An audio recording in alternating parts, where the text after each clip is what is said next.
Karen thought she could use the cops to put us in our place, but when the officers showed up and saluted my wife, her smirk disappeared. Turns out the offender she tried to report was the new police chief and her boss. In Maplewood Heights, control wasn't maintained by law. It was maintained by Karen. As head of the HOA, she treated every driveway like her personal courtroom. Trash cans an inch off schedule? Fine. Porch light too bright? Violation. But she'd finally met her match, my wife, Chief Emily Carter. We had just moved into the neighborhood after Emily's promotion to chief of police for the entire county. She wanted to settle quietly, no attention, no badge at home, just peace. But peace doesn't exist where Karen rules. On Sunday morning, Emily parked her cruiser halfway up our driveway after returning from an overnight shift. She was still in uniform, eyes tired but proud. I brought her coffee, and we sat on the porch enjoying the sunrise. That's when Karen appeared, phone in one hand, HOA clipboard in the other. "Ma'am," she barked, "you can't park commercial vehicles on private property."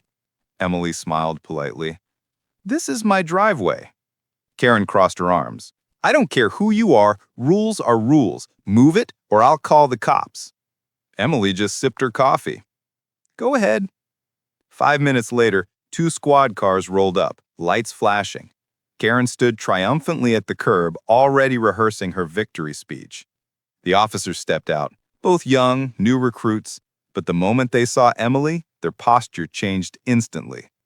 "Chief Carter," one of them said, straightening up. "We didn't realize." "Chief, who?"